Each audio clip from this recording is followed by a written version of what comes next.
Right now, as you watch this video, your modern home is probably losing 25–30% of its heat through the walls. Your heating bill? Hundreds of dollars a month. Your carbon footprint? Massive.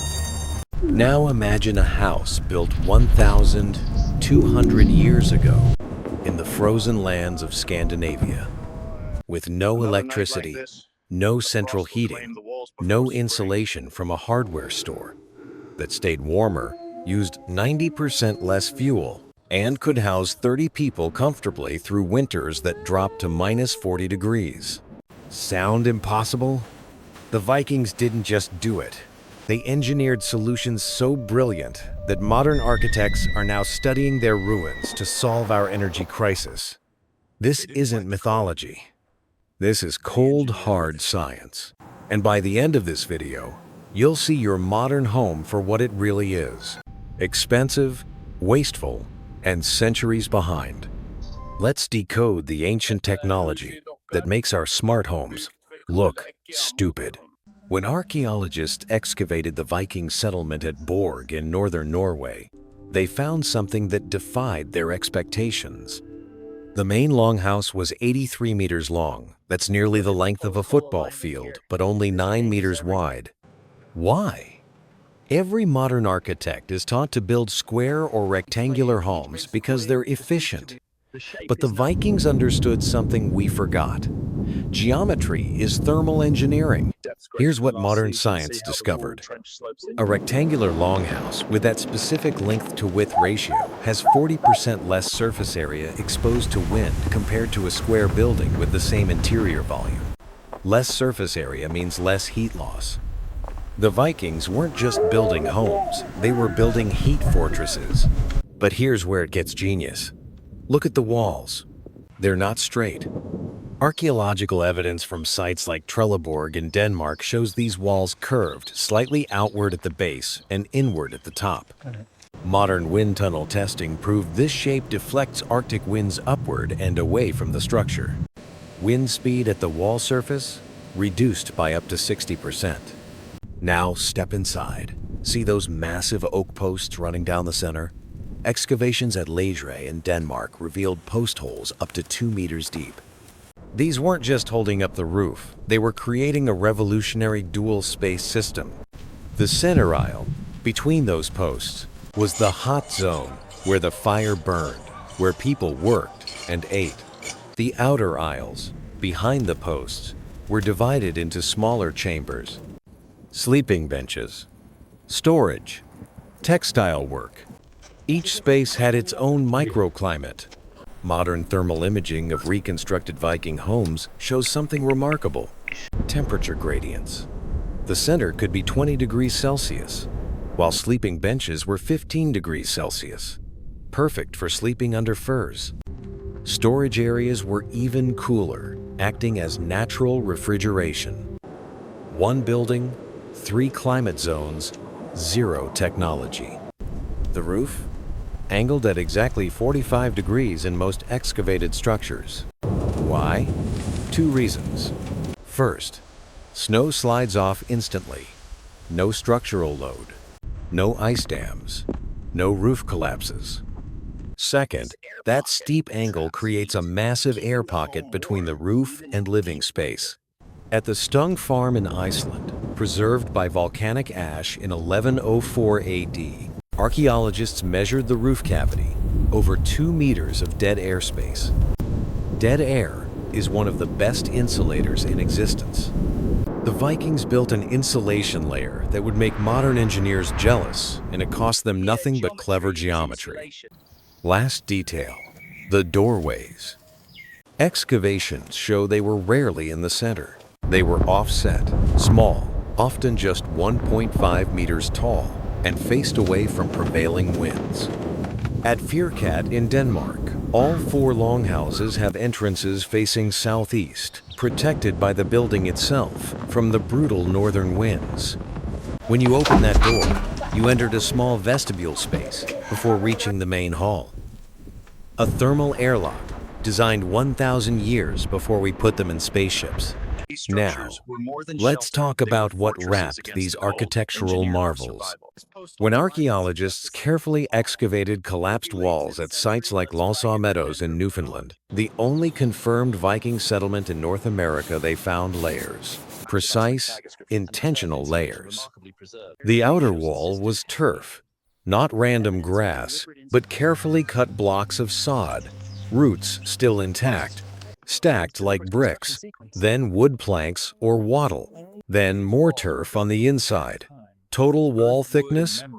At the Glombear farm in Iceland, which used traditional Viking methods until the 20th century, walls measured 1 meter thick. 1 full meter of layered organic insulation. Modern tests on reconstructed turf walls show an R value that's thermal resistance of approximately R40. Your typical modern home? R13 to R19. The Vikings built walls with more than double the insulation efficiency of contemporary construction standards. But why was turf so effective? Modern materials science gives us the answer. Turf is a composite material soil, organic matter, living roots, and trapped air pockets. When those roots interlock, they create a fibrous matrix that prevents air movement. No air movement means minimal heat transfer. Here's the brilliant part. Turf is hygroscopic. It absorbs and releases moisture. In the freezing winter, any moisture in the wall freezes solid, turning the insulation into an even better thermal barrier. In summer, it breathes, preventing mold and rot. Research from the University of Iceland's engineering department found that traditional turf walls regulate interior humidity between 40–60% year-round, the optimal range for human health and wood preservation. Your modern drywall? It does nothing. Archaeological evidence and Icelandic sagas describe the turf cutting process. They cut sod blocks in spring, when roots were strongest, from marshland where the root systems were densest. They laid them grass side down in a running bond pattern like brickwork, so vertical seams never aligned. The living roots? They kept growing. Within 1 season, the wall became a single, seamless living organism. Cracks sealed themselves. Damage repaired itself. The Vikings built walls that healed their own wounds. At Borg, archaeologists found something else. Layers of birch bark between the turf and wooden frame. Birch bark is naturally waterproof. Indigenous peoples across the north used it for boats, and it's flexible, lasting centuries without rotting. Modern analysis shows birch bark contains betulin, a compound that prevents fungal and bacterial growth. The Vikings had accidentally created a moisture barrier with antimicrobial properties. We didn't put that in homes until the 1950 seconds with synthetic vapor barriers. Between wooden planks, excavations revealed packed moss, specifically sphagnum moss from bogs. Why? Modern testing shows dried sphagnum has natural antibacterial properties and can absorb 20 times its weight in water without rotting. It created an airtight seal while remaining breathable. Researchers at the Norwegian University of Science and Technology found that moss-insulated walls outlasted their modern counterparts in controlled weathering tests. The Oseberg ship burial from 834 AD was sealed in clay and turf. When excavated in 1904, over 1,000 years later, the organic materials were so well preserved that archaeologists could identify the original plant species. The turf had done its job for a millennium. Your modern fiberglass insulation?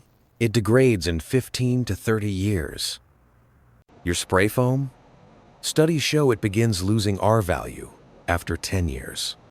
The Vikings built insulation that got better with age, cost nothing to source, and lasted generations. Now we arrive at the masterpiece, the heating system. At the center of every longhouse was a langgild, a long hearth, not a fireplace, not a stove, an open fire pit running down the spine of the building. Sounds primitive, right? Smoke everywhere, inefficient burning, wasted heat up the smoke hole? Wrong. Archaeological experiments at the reconstructed Viking Center in Denmark, using authentic materials and methods, revealed something stunning. The smoke doesn't just rise straight up. The length of the fire pit, sometimes 6 to 8 meters long, combined with the internal post structure, creates a low-pressure zone along the ceiling. Smoke spreads horizontally first, filling the upper void, radiating heat downward across the entire roof structure for 10 to 15 minutes before slowly venting through roof openings. That massive turf roof? It becomes a radiant heater. Thermal imaging shows the entire ceiling surface holding 30–40 degrees Celsius, radiating warmth downward for hours after the fire dies. The Vikings turned their roof into a giant storage heater, capturing heat that would escape up a modern chimney in seconds. Modern controlled experiments showed that a longhouse fire used 70–80% less wood than a modern open fireplace to heat the same volume. Why? Heat wasn't escaping. It was trapped, radiated, and recycled through the structure itself. At wealthier sites like Borg, archaeologists found something extra: arrangements of large stones near the hearth. These weren't random. They were heat batteries. Modern testing of similar systems shows that a 50-kilogram stone, heated in a fire, can radiate warmth for 8 to 12 hours. The Vikings placed these strategically under sleeping benches. You went to bed with a warm stone beneath you, radiating heat upward through the platform all night long. Zero-emission heated beds, 1,200 years before electric blankets. The smoke holes, called lahori in Old Norse, weren't just random openings. Archaeological evidence shows they were positioned on the leeward side of the roof, relative to prevailing winds. Wind passing over the roof created a low-pressure zone that pulled smoke out a passive ventilation system using the Bernoulli principle. In practical terms, the Vikings engineered negative pressure ventilation using nothing but roof geometry and local wind patterns. Your modern HVAC system uses hundreds of watts to do the same thing. The hearth wasn't just heating, it was the kitchen. Cauldrons hung on chains over the flames. Excavations at Trelleborg found precisely placed stone supports for spits and trivets. Bread ovens built into the floor beside the hearth. One fire source heated the home, cooked all meals, provided light, dried clothes and grain, smoked meat for preservation, and served as the social center. Modern homes separate all these functions, each requiring separate energy inputs. The Vikings achieved total energy integration. We call it efficiency. They called it Tuesday. Here's the final genius move: ember preservation. Sagas and archaeological evidence describe a practice called going to bed. They buried embers in ash each night. The ash insulated hot coals, keeping them alive for 12 to 18 hours without fuel. Modern experiments confirmed this works. In the morning, you simply blew on the embers and added kindling. No matches, no friction fire starting, just preserved heat from yesterday. The Vikings built a heating system that never fully turned off, using less energy than your standby power. A 2019 study by the University of Nottingham compared energy use in reconstructed Viking homes versus modern UK houses of similar size. The results? The Viking longhouse maintained comfortable temperatures, using 85% less fuel energy. Same warmth, same comfort, fraction of the resources. So let's review. The Vikings built homes that shaped airflow, insulated better than modern construction, turned their roofs into radiant heaters, stored thermal energy in stones, created self-healing walls, and integrated all life functions around a single heat source. They did this with zero fossil fuels, zero rare earth minerals, zero supply chains, zero electricity. Just local materials, intelligent design, and an intimate understanding of physics that we've somehow forgotten. Today, as climate change forces us to rethink everything, architects are returning to Viking sites, measuring, analyzing, learning. The University of Copenhagen has an entire research program dedicated to traditional Nordic building methods. Passive house designers are incorporating turf roofs and thermal mass strategies pioneered a millennium ago. The Vikings weren't primitive. They were sophisticated engineers who solved problems we're still struggling with. They lived in harmony with brutal climates, using nothing but brilliance and dirt. We live in disharmony with moderate climates, using everything modern technology can offer. And we're still cold, still paying, still burning the planet to stay warm. Maybe smart home doesn't mean Wi-Fi connected thermostats. Maybe it means learning from the people who kept 30 humans alive through Arctic winters for 300 years, using rocks, grass, and geometry.